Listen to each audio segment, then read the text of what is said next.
15 times, humanity's memory of the world was wiped clean. These were not random accidents, but targeted erasures of the royal archives that held the geographic secrets of antiquity. These vast repositories were the strategic centers of their age, containing maps of forgotten continents, sailing logs for vanished trade routes, and star charts that guided entire civilizations. By the end of our journey, you will understand how the destruction of these places didn't just burn libraries. It permanently altered our map of history itself. We will uncover what the House of Wisdom in Baghdad knew about the Silk Road that we do not, and why the burned codices of the Maya still hide the true extent of their jungle empires. What does it mean for us that so much of the world's ancient knowledge now exists only as silence to understand the scale of what was lost? We must first reimagine what these places truly were. A royal archive was not a quiet public library. It was a fortress of knowledge, a vault where geography was stored as power. Think of a sprawling complex, perhaps deep within a palace or a dedicated temple, with guarded halls containing not just literature or philosophy, but the living operational secrets of a kingdom. The true treasures were clay tablets etched with the locations of distant silver mines, papyrus scrolls mapping ocean currents known only to a select few sea captains, and celestial charts that allowed a navy to cross open water with confidence. This was the central nervous system of an empire, where scribes constantly updated records of newly conquered lands, the yields of agricultural provinces, and the safe passages through mountain ranges. Historians like Vallejo have called such places arcs of civilization, and for good reason. They carried within their walls the collective memory of a people's relationship with the earth itself. Losing such an archive was not merely a cultural tragedy. It was a targeted strike against a civilization's ability to navigate, to trade, to expand, and to remember its own place in the world. When these fortified repositories burned, it wasn't just scrolls that turned to ash. It was an entire spatial understanding of the ancient world, a foundational layer of human knowledge that vanished, leaving behind a silence that would shape history for centuries to come. Fire is the most brutal and final of these erasers. Picture a hall filled with dry papyrus and oiled parchment, a single torch falling into the stacks. In a matter of hours, a millennium of meticulous observation, of coastlines carefully drawn and stars precisely plotted, is reduced to heat and light and drifting ash. This was not a quiet end. It was a violent, roaring conclusion, a geographic amnesia inflicted in a single night. Yet this swift catastrophe is only one face of the loss. Far more archives succumb to a slower, quieter thief. Time itself, with its damp air and patient insects, its mold and creeping neglect, turned robust scrolls into fragile, illegible dust. A kingdom falls, its custodians scatter, and the sealed room that once held the maps to its wealth is simply forgotten. The knowledge doesn't burn, it dissolves, page by page, until nothing remains but a stain on a shelf. Then there is the most calculated mechanism of all, the ideological purge. For a conqueror, a rival empire's archive is not a treasure to be preserved. It is a weapon to be destroyed. By burning the records, you burn their memory of the land. You erase their claim to territory, their sacred roots, their very identity rooted in place. You ensure that your version of the map is the only one that survives. This is how history, and more importantly geography, gets rewritten. The destruction of these archives was rarely an accident. It was often the decisive final act in a conflict, a deliberate severing of a people from their own past understanding of the world. The first great library to fall was a fortress of clay in the heart of a warrior's city. In the 7th century before the Common Era, Nineveh was the throbbing capital of the Assyrian Empire, a place of immense power and terrifying grandeur. And within its walls, King Ashurbanipal, a ruler as scholarly as he was fierce, assembled an archive unlike any the world had yet seen. This was not a single room, but a vast bureaucratic engine, its shelves and chambers overflowing with tens of thousands of cuneiform tablets. While many contained epic literature or celestial omens, The true power lay in the dry administrative records. These clay documents were the empire's ledger. They cataloged the precise yields of grain from provinces hundreds of miles apart. They listed the tribute from vassal kings, and most importantly for our story, they held detailed descriptions of conquered lands. These tablets mapped the empire in words, noting trade routes stretching into Anatolia, the locations of strategic mountain passes, and the geography of the entire Mesopotamian world as the Assyrians understood and controlled it. This library was the empire's operational brain, a complete geographic and economic database etched into fragile clay. Then, in the year 612, the end came. A coalition of Babylonians and Medes, long subjugated by Assyrian might, finally breached the legendary walls of Nineveh. The city was sacked in a climactic fury, and the royal palace with its priceless archive was put to the torch. In the inferno, something paradoxical happened. The intense heat did not turn the clay to dust. Instead, it fired the tablets like pottery in a kiln, baking them hard and making them far more durable than they ever were in their original state. For modern archaeologists, this meant that while the library was utterly destroyed, its fragmented memory was accidentally preserved, buried under the ruins. We have recovered pieces of this world, but they are only fragments. So we are left to wonder, how utterly different would our map of the ancient Near East be if the complete administrative records of the Assyrian Empire, its full geographic consciousness, had survived intact? Every recovered tablet is a ghostly whisper, a single puzzle piece from a meticulously documented world that was meant to last forever, but vanished in the smoke of a single, catastrophic fire. But if Nineveh's loss was a single, violent punctuation mark, the story of the Library of Alexandria is a slow, agonizing sentence written over centuries. It stands as the enduring icon of cultural catastrophe, a symbol so powerful its true history is often lost in the legend. We must move beyond the myth of a single, dramatic fire. The reality is far more tragic, a piecemeal dismantling of the ancient world's greatest ambition to understand its own geography. This was not merely a royal archive, it was a universal one, conceived by the Ptolemaic kings to collect all knowledge of the entire known world. Its destruction was not one event, but a series of them, each chipping away at a global memory housed in one city. The first major blow came during Julius Caesar's civil war in 48 before the Common Era. Trapped in Alexandria, Caesar ordered ships in the harbor burned to break a siege, and the flames spread to warehouses and parts of the library complex, consuming an unknown number of scrolls. This was a loss born of military desperation, not malice, but it was irreversible. Centuries later, in 391 of the Common Era, the rise of a new state faith led the Patriarch to sanction the destruction of the city's pagan temples, which included the daughter library in a major annex holding countless texts. The final, often cited blow was the Muslim conquest in the 7th century, though scholars debate its precise impact on the by then diminished institution.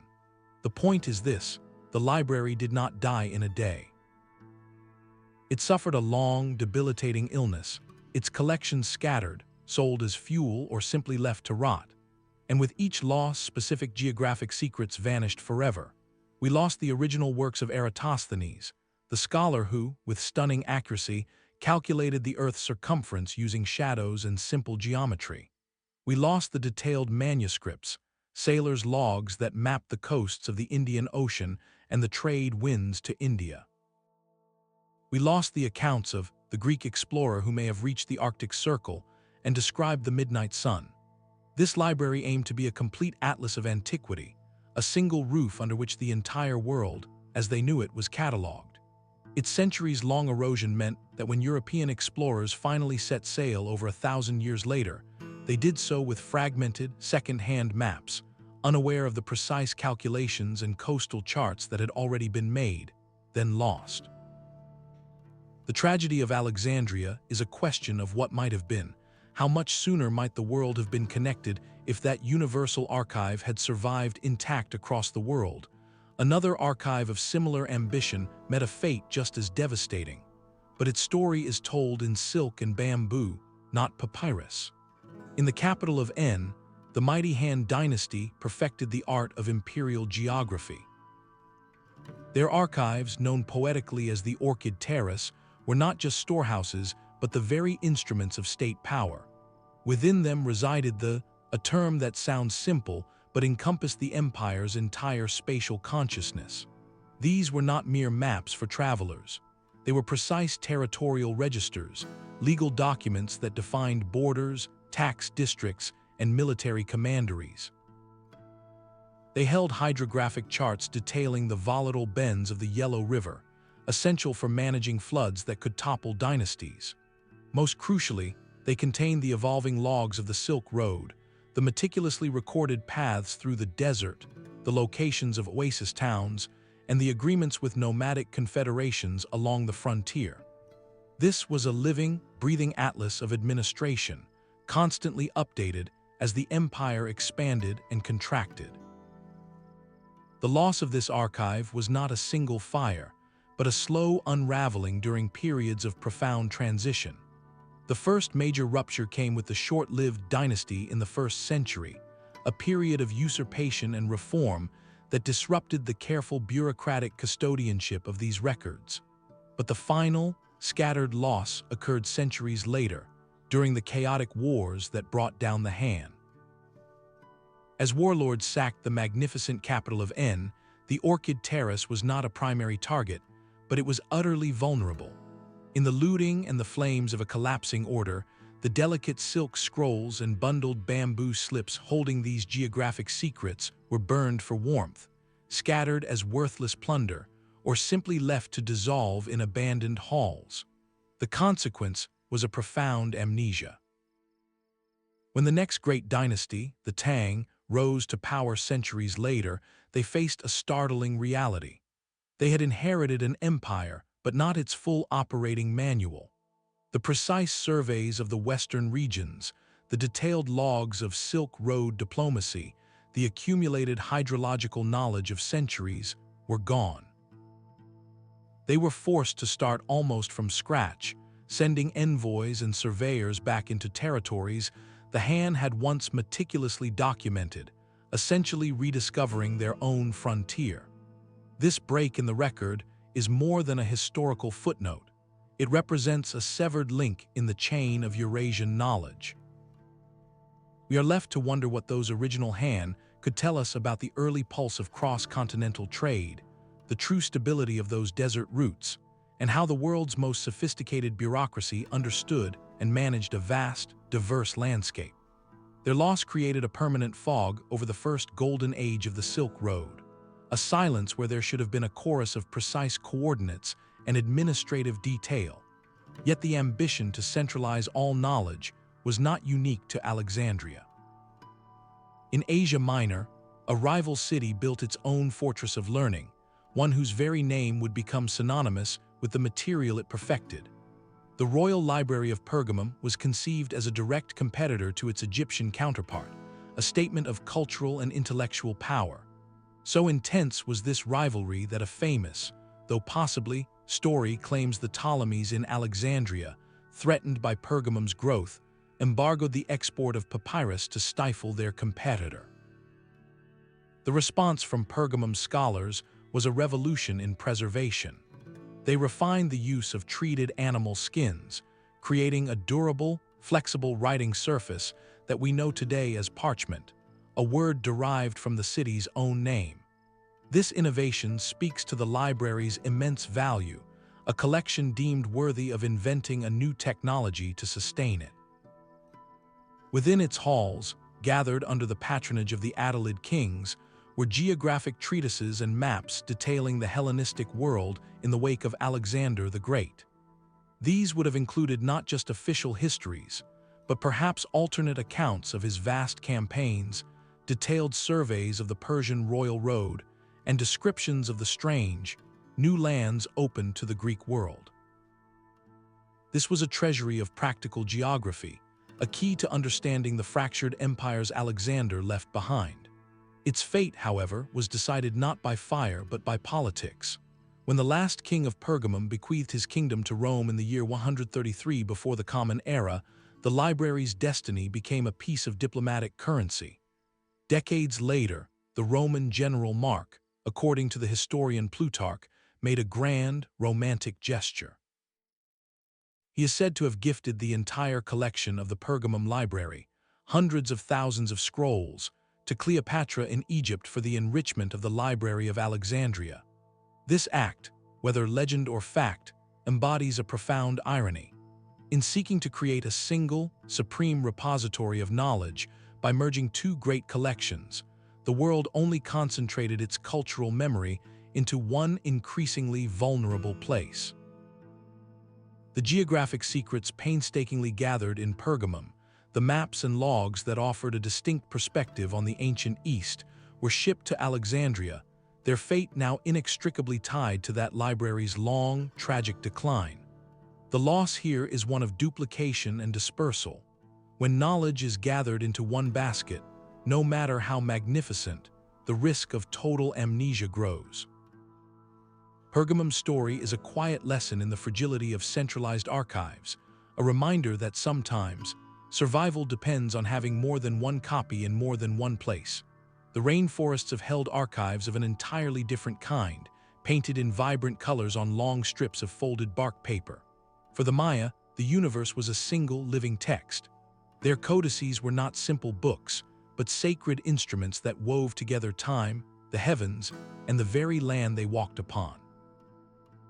A single page could show a complex ritual calendar guiding agricultural cycles, positioned beside a diagram of a constellation used for navigation, all adjacent to a map of trade routes connecting city-states across the dense jungle. This was sacred geography, a vision where a cave, a mountain, a sinkhole, and a star were all points on the same cosmic map. The knowledge contained within these painted pages was the operational and spiritual blueprint for an entire civilization, detailing when to plant, where to travel, and how to align their cities with the movements of Venus. This deep, interconnected understanding of their world was what made the codices so dangerous in the eyes of the new arrivals. In the 16th century, Spanish friars, led by figures like, saw not sophisticated science and spirituality, but idolatry that had to be erased. In a series of public ceremonies known as auto de, countless Maya codices were systematically gathered and burned. The friars believed they were saving souls by destroying what they called works of the devil. In a single, catastrophic act of ideological purging, flames consumed a millennium of accumulated geographic and astronomical wisdom. Only 4 major codices are known to have survived this period, a tiny, fragmented glimpse into a vast intellectual universe. The consequence of this loss is felt by every archaeologist working in the jungle today. Without those painted maps, we have lost the Maya's own directions to their world. We do not know the precise network of trails that connected Tikal to the celestial guides their merchants used for coastal trade, or the true ritual significance behind the placement of temples in relation to springs and mountains. Every overgrown plaza, every mound, is a silent question mark. The surviving stone stelae and temple inscriptions we painstakingly decipher are like finding individual sentences from a burned encyclopedia, leaving us to reconstruct an entire worldview from scattered phrases. The loss of the Maya codices is not just a historical tragedy, it is an ongoing mystery, turning the rediscovery of their cities into a permanent detective story where the most important clues went up in smoke 500 years ago. While the Maya codices were consumed by ideological fire, a different kind of archive met its end in water. In the heart of the Islamic Golden Age, the House of Wisdom in Baghdad was not a silent vault, but a humming, cosmopolitan workshop of the world. The Al was a living crossroads, where scholars from diverse faiths and cultures gathered under the patronage of caliphs to translate, debate, and synthesize all known knowledge. Its shelves held Greek philosophy, Persian astronomy, Indian mathematics, and Arabic poetry, all in conversation. Here, geography was not just recorded, it was actively reinvented. The scholar Al, whose name gives us the word algorithm, worked within these walls. His book of the description of the Earth revised and corrected Ptolemy's ancient geography, creating more accurate maps and lists of coordinates that would shape navigation for centuries. This library likely held the very best copies of classical texts, including Ptolemy's own work, perhaps with annotations and corrections now lost forever. It was a global knowledge network made physical, a place where the geographic secrets of antiquity were being refined into something new and powerful. This vibrant convergence of world maps and star charts came to a sudden, brutal end in the year 1258. During the Mongol siege of Baghdad, the city fell into chaos. Contemporary accounts describe a catastrophe of unimaginable scale for scholarship. The great libraries were ransacked, and countless manuscripts, the accumulated output of generations of translation and observation, were thrown into the waters of the Tigris River. The stories say the ink from so many dissolving pages darkened the river for days, a haunting metaphor for the drowning of light itself. This was not merely a building burning. It was the deliberate destruction of a global synapse, the severing of a living network. The loss set back the geographic sciences in the region for generations, depriving the world of the synthesized, updated world maps that were likely in progress. We can only wonder what a perfected map from the House of Wisdom would have shown, perhaps detailing the entire Silk Road from Baghdad to China with a precision Europe would not achieve for another 300 years. The ink that stained the Tigris represented a fading of clarity, a dimming of the world's self-portrait just as it was nearing its most accurate form. The ink of Baghdad had scarcely faded from the river when, far to the east, another beacon of world knowledge was extinguished. In the fertile plains of ancient India, university was not merely a school, it was a living archive of the known world, a city of learning that had flourished for over 7 centuries. This was a monastic university of staggering scale, where thousands of students and scholars from across Asia lived and studied. Its heart was not a single library, but a vast complex of them, with the legendary library tower rumored to rise 9 stories high. Within these repositories were millions of manuscripts, written on specially treated palm leaves, that covered every conceivable field of knowledge. While Buddhist philosophy was central, the collections were profoundly worldly. They held advanced treatises on astronomy that tracked planetary movements, medical texts detailing surgical procedures, and most crucially for our story, exhaustive geographic compendiums. These documents describe the known world from the Persian Gulf to the islands of Southeast Asia. They mapped the monsoon winds that powered Indian Ocean trade, charted the overland pilgrimage routes through the Himalayas, and recorded the political geography of kingdoms that have since vanished into jungle and legend. Was a central server for the intellectual and spatial data of half a continent. Then, around the year 1200, a military campaign led by the commander reached the region. The accounts that followed describe a catastrophe for knowledge. The vast library complex was set ablaze.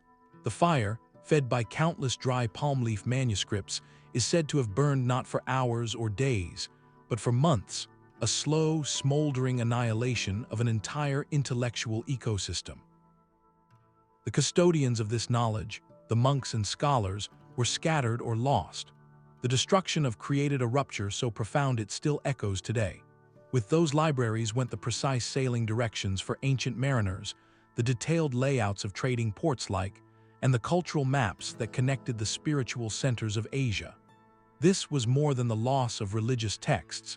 It was the deletion of South Asia's own meticulously maintained database of its place in the world.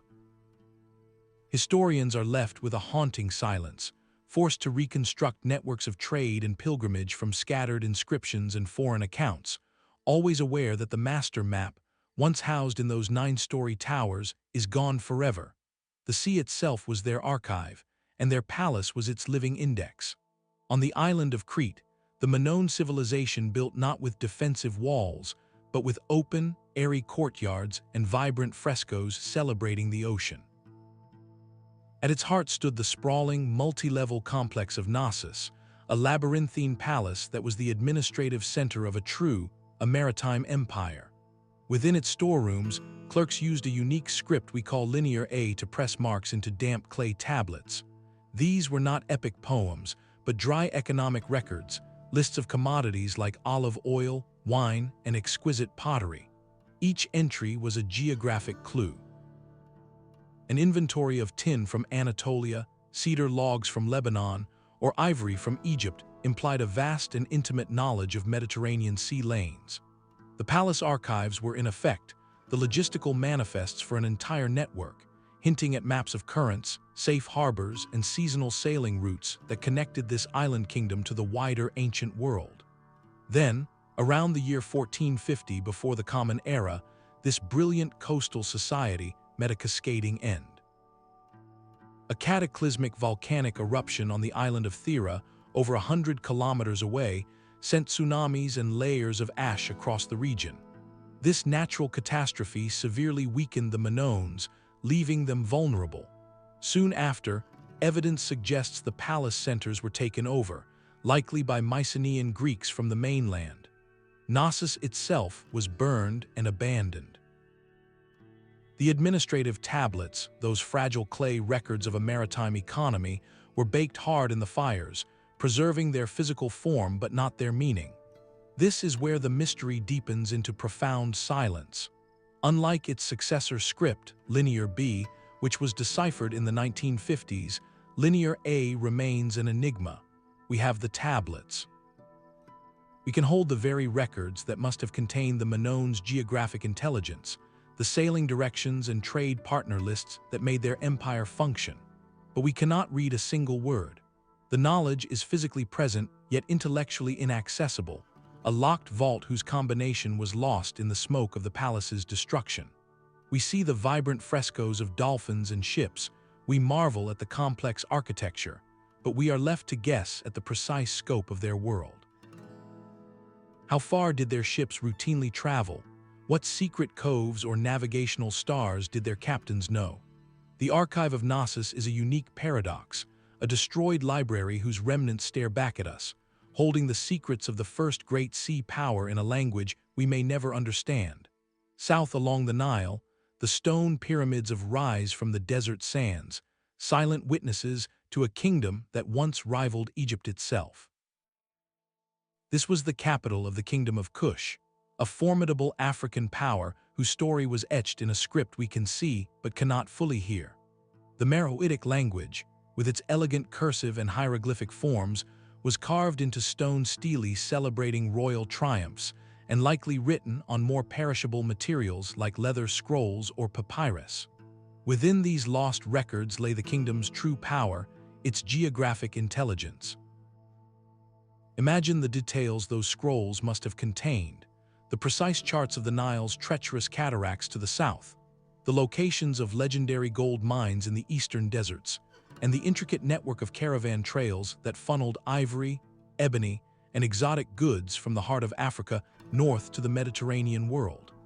This archive would have been a master map of a continent, detailing territories and trade partners that classical geographers in Rome could only vaguely imagine. The silence that followed is profound. The kingdom's decline, hastened by environmental shifts and possibly by conflict with the rising Aksumite Empire to the east, led to the abandonment and eventual ruin of its urban centers. The libraries and record halls, built of and wood, did not survive the centuries of neglect. And here lies a double loss. While we have recovered many stone inscriptions, the Meroitic script itself remains only partially deciphered.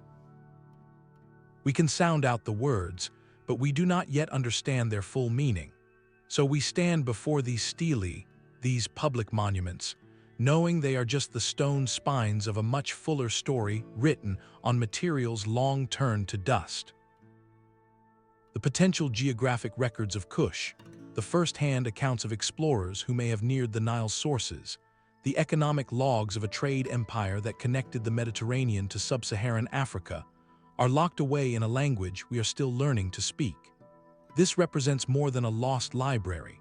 It is a lost chapter in the cartography of an entire continent, leaving a vast and influential portion of the ancient world shrouded in a silence we are only beginning to perceive. The great city of Constantinople stood for 1,000 years as the fortress of classical memory. Within its sacred walls, the Imperial Library was not merely a collection, but a living bridge across time, safeguarding the geographic genius of Greece and Rome while the rest of Europe navigated by fragmented tradition. This archive held the master copies that mattered. It preserved Ptolemy's geography, the text that mathematically mapped the world, alongside unique Byzantine charts detailing the currents of the Black Sea and the complex overland routes toward the silk markets of Asia.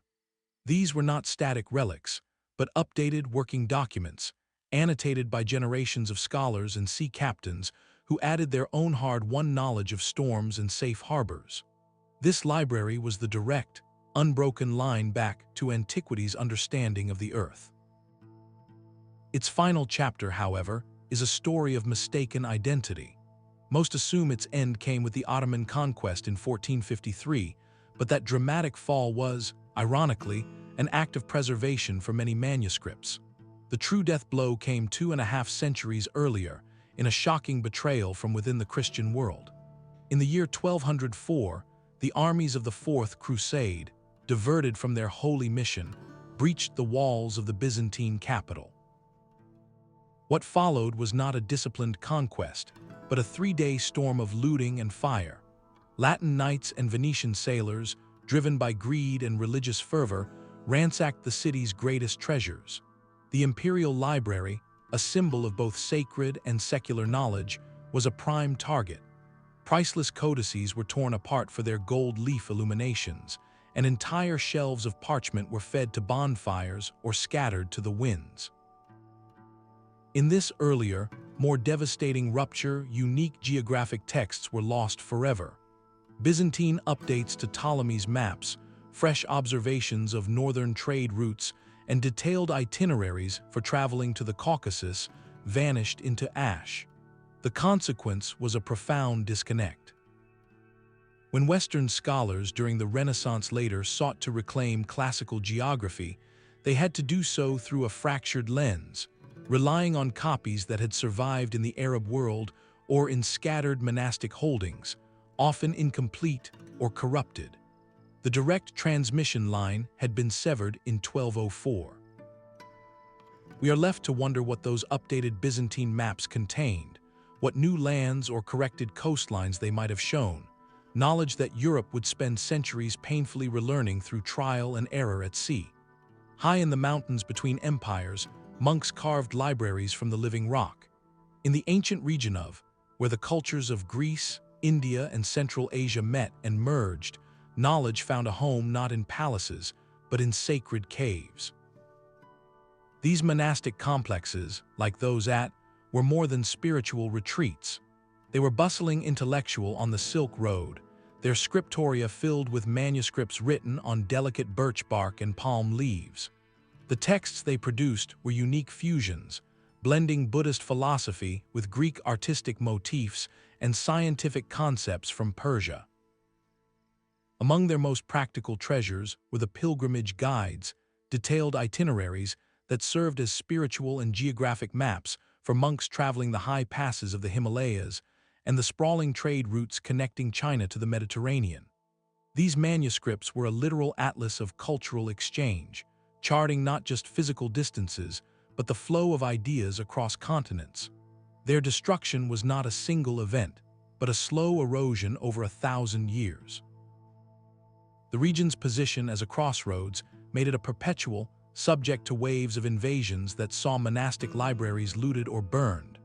Harsh mountain weather, with its cycles of freezing and thawing, slowly degraded the fragile organic materials. Most devastating of all was simple neglect, as political power shifted and the great trade routes slowly changed course, leaving these remote archives forgotten in their caves.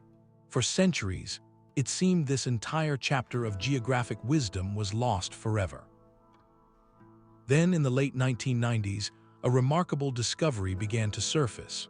Collections of birch bark scrolls, now called the Buddhist texts, started to appear, often found in fragments inside pots. These are the oldest surviving Buddhist manuscripts in the world, and they offer a breathtaking, fragmented glimpse into the lost library. Reading them is like finding a single page from a vast travelogue. They contain not only sutras, but also notes on donor communities from distant cities, hints of monastic administrative networks, and implicit maps of the scholarly routes that once crisscrossed Asia. Each fragile piece is a silent testament to a connected world we can barely reconstruct.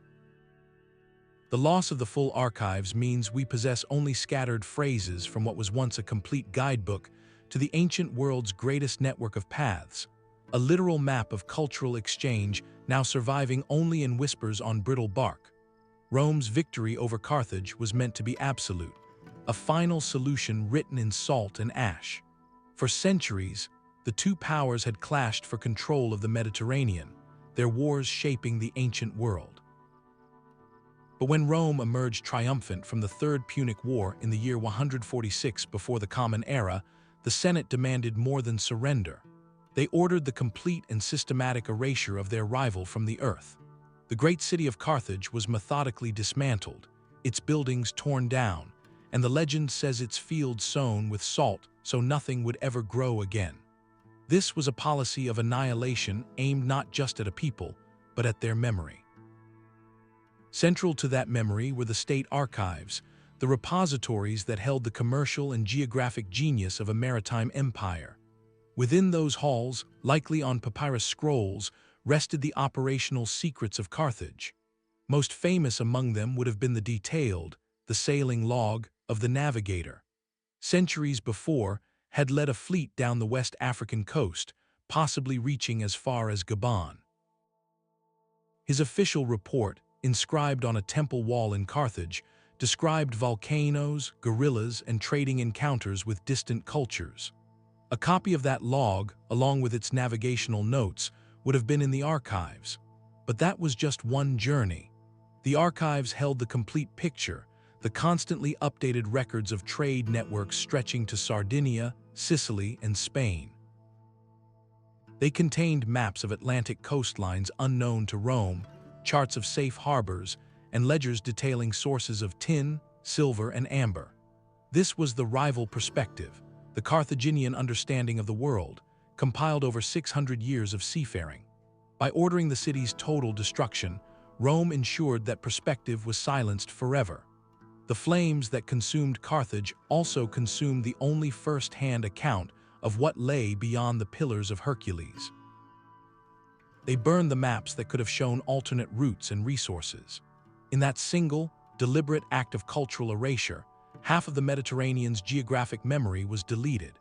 The consequence is that our entire understanding of the Western ancient world is filtered through a Roman lens. We read Roman historians who describe Carthaginian treachery or strange customs, but we have none of the Carthaginian ledgers that would list the prices of goods in Cadiz or the sailing times to the Tin Islands. We have no counter-narrative, no commercial atlas from the other side of the war. The salt in the fields was symbolic, but the burning of the archives was practical. It guaranteed that history, and the map of the world that informed it, would be written solely by the victors. What might's original log, with its precise coastal descriptions, have told us about early African exploration? We will never know because that knowledge was considered too dangerous to survive. The stone faces of Angkor Wat gaze eternally over a jungle that slowly reclaimed a metropolis. This magnificent temple complex was far more than a spiritual center. It was the beating administrative heart of the Khmer Empire, a city that at its height was the largest pre-industrial urban area on Earth.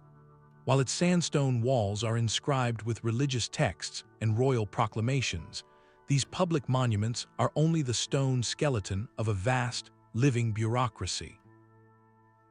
The true operational knowledge of this hydraulic empire resided in the royal palace archives, almost certainly written on materials that could not withstand the tropical climate, palm leaves, parchment, or specially prepared cloth. Within those lost repositories lay the empire's practical genius, detailed land surveys that allocated rice fields to thousands of families, intricate hydraulic engineering plans for the massive reservoirs that fed the city, and precise maps of the extensive road network that bound the provinces to the capital.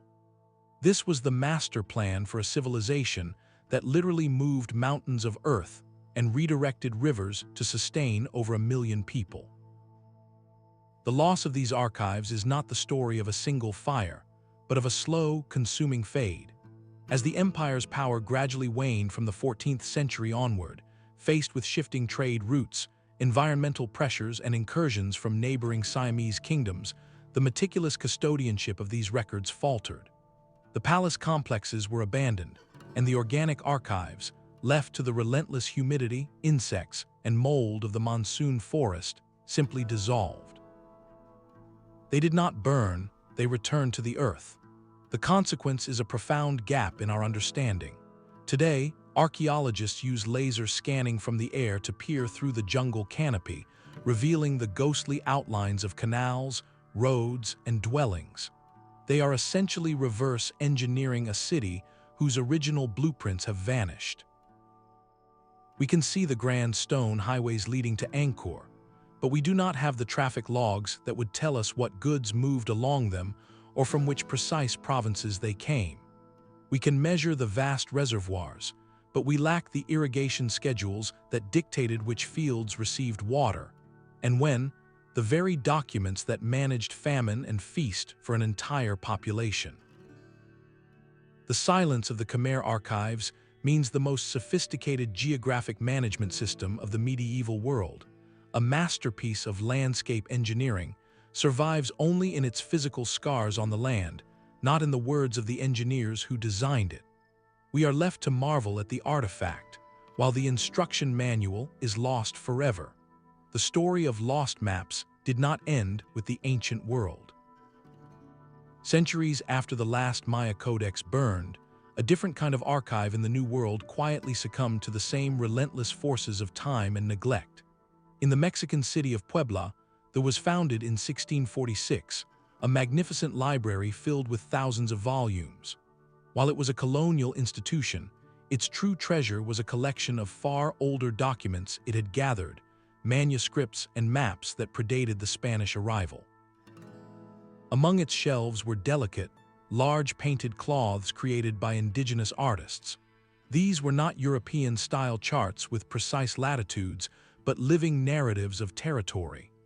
A single might show a community's sacred mountain, its irrigation canals, the fields of different families, and the paths of ancestral migration, all woven together into a single story of place. This was the landscape as understood by the Aztec and other cultures, a geographic knowledge recorded in a visual language entirely their own. For a time, this collection offered a rare bridge, a chance to see the shape of the Americas through the eyes of those who had mapped it long before Columbus. Yet this bridge, too, began to crumble. The library, though noble in its conception, faced the slow violence of a changing climate. The humidity of the region, fluctuating temperatures, and inevitable insect infestations began a silent war of attrition against the organic materials. The painted cloths and bark paper codices, already centuries old, grew brittle. Political instability over the following centuries meant periods of inattention, when preservation was not a priority. Pages stuck together, pigments flaked away, and entire sections of text became illegible stains. The loss here is of a second perspective. The Spanish conquest had already destroyed the great central archives of. The later, fragmented collection represented a last echo of that pre-Columbian geographic voice. As these unique items deteriorated, another layer of America's indigenous cartography faded from legibility. We are left with a profound asymmetry. We have exhaustive Spanish records detailing the lands they administered, but only fragments of the maps that showed what those lands meant to the people who first named their rivers and mountains. Each disintegrated was a worldview erased, a reminder that the destruction of geographic knowledge is not one event, but a process that can continue quietly for generations, long after the conquistadors have passed. but the most profound silence of all belongs to those who left no archives behind.